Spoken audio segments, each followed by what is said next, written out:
हमें समावेशी भारत का हिस्सा बनने के लिए सबसे पहले तो दिव्यांगजनों के लिए आईटी क्षेत्र में जो तकनीकी उपकरण हैं उसको लेकर के सबसे ज़रूरी है, चाहे वो उद्योग हों, लघु उद्योग हों, मध्यम वर्ग के उद्योग हों या रोजगार से संबंधित हों, इन सब क्षेत्रों में हमें सोचने की आवश्यकता है, उस पर पुनर्विचार करने की ज़रूरत है। इसके अलावा आप और भी कई जैसे कंपनी है या आप डिजिटल के क्षेत्र में आप आना चाहते हैं और भी आप अगर प्रशासनिक सेवाओं में जाना चाहते हैं, जैसे हम लोग हैं, मान लीजिए प्रोफेसर हैं और कुछ शिक्षक हैं, इस क्षेत्र में आप जाना चाहते हैं तो उसके लिए आपको परिश्रम करना पड़ेगा और निश्चित रूप से 2047 का जो हमारा लक्ष्य है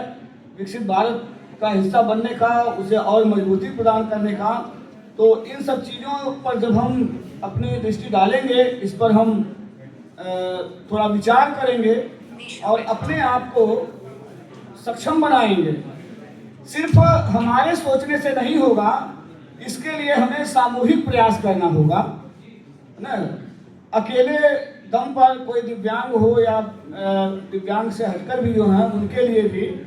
यह तभी संभव है जब हम एक सूत्र में, हमारा जो विविधता में एकता वाली बात है, तो उसका हमें पूरी तरह से पालन करना होगा, तभी हम 2047 के लक्ष्य को पूरा कर सकते हैं। सर,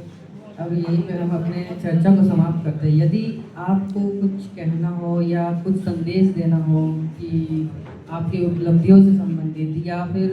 आपने जो गलतियां करी जो हमें नहीं करनी चाहिए, कुछ ऐसा। नहीं, मैं अपनी उपलब्धियों से संबंधित तो क्या, मैं अपने जीवन की छोटी सी घटना, क्योंकि सर जो अपने बारे में बता रहे थे तो उसको सुन करके होता क्या है कि आमतौर पर जो है इस तरीके की कमियों के साथ जो लोग अपना जीवन जीते हैं, उनके जीवन में बहुत कुछ ऐसा होता है जो वो निश्चित रूप से बांटते हैं कि बहुत प्रेरणास्पद होती है चीज़ें और बहुत सारे लोगों को मोटिवेट करती हैं। मैं बस्तर जैसे क्षेत्र में रहा,